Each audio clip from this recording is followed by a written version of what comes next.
évidemment. Enfin, je pense que c'est souhaitable de travailler avec des gens qui, depuis un point de vue différent, travaillent sur ces questions, ne serait-ce que parce que si aujourd'hui,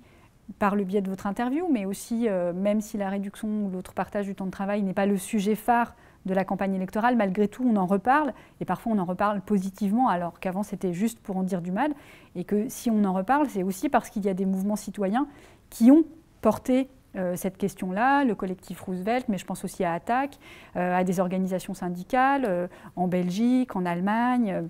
Donc c'est évidemment nécessaire à la fois pour faire une forme de pression, c'est nécessaire parce qu'il y a des gens qui réfléchissent à des manières de faire et qu'il n'y a pas une seule bonne manière de faire, à la fois parce que dans les entreprises, les contraintes, les aspirations ne sont pas les mêmes,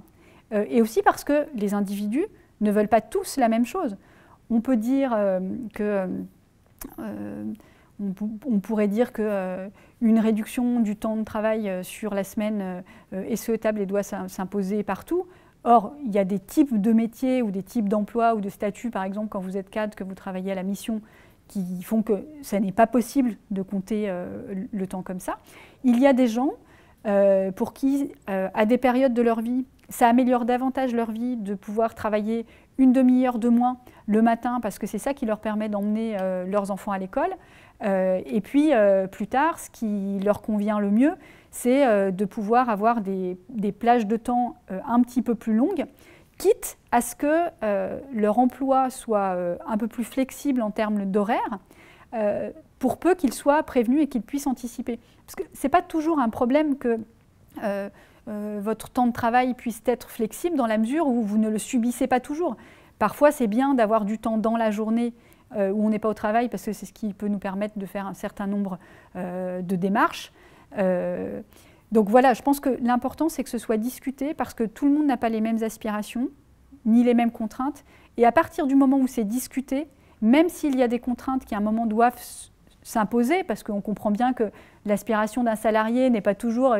en adéquation avec les contraintes que vit le patron de l'entreprise, mais à partir du moment où c'est discuté, déjà on comprend un peu mieux les contraintes des autres, chacun s'écoute et peut progresser, et quand bien même chacun resterait sur ses positions, comprendre pourquoi l'autre reste sur la position sur laquelle il est,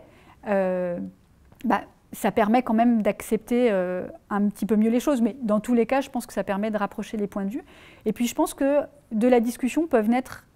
des choses intelligentes qui peuvent s'adapter aux aspirations et aux besoins à la fois d'un côté des entreprises, des administrations et puis aussi des salariés. Il y avait des discussions par exemple autour des, on n'en parle plus beaucoup maintenant, mais ce qu'on appelait les bureaux des temps. Voir comment est-ce qu'on peut rendre compatibles les différents temps de la journée. Et il y avait eu des expériences très intéressantes. Par exemple, je crois que c'était dans l'agglomération de Poitiers, où c'est en lien aussi avec la question écologique, où il y avait, comme dans beaucoup de villes et d'agglomérations, au moment d'aller au boulot ou à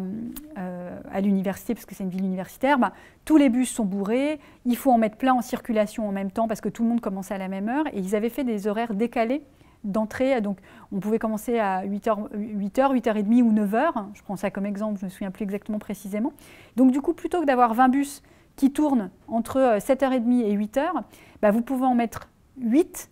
qui font 2 fois le trajet, ça évite les bouchons. Les mêmes bus, plutôt que d'être tous utilisés au même moment, en plus de créer davantage de pollution parce qu'il y a des bouchons, sont mieux utilisés. Ça veut dire que ça permettait aussi des horaires décalés au moment d'aller au restaurant universitaire, que tout le monde ne fait pas plus la queue, mais que le service est de meilleure qualité. Ça veut dire aussi des services publics qui sont ouverts à des horaires auxquels ils ne sont habituellement pas ouverts. Mais ça demande des discussions parce qu'on peut faire comprendre à des agents que c'est important qu'ils soient ouverts aussi entre midi et 2, ou parfois plus tard, ou parfois plus tôt, ou parfois y compris des temps de week-end, parce que c'est le moment où des gens qui n'ont pas le choix peuvent venir. Mais ça, il faut que ce soit discuté, parce qu'il ne faut pas que ce soit, parce que des gens n'ont pas d'autre choix que venir en dehors des heures de travail, que ce soit subi par les gens qui, du coup, sont obligés de rester à l'heure au travail, à l'heure ou au moment où ils ont le droit de faire une pause et déjeuner. Mais si c'est discuté, ce ne sont pas toujours les mêmes qui subissent les contraintes de rester plus tard ou de rester entre midi et 2 heures. C'est aussi une façon parfois de donner du sens à son travail, parce que quand on bosse dans une administration, on est content de pouvoir rendre service aux gens qui ont besoin de pouvoir nous rencontrer. Donc ça, c'est un débat qui a l'air un peu décalé, mais c'est aussi un débat sur le rapport au temps, qui, je trouve, est un enjeu intéressant, qu'on porte peu pendant cette campagne, mais qui, il y a 10 ans, notamment en lien, je pense, avec les discussions qu'il y avait autour d'une autre répartition du temps de travail, font aussi avancer les choses.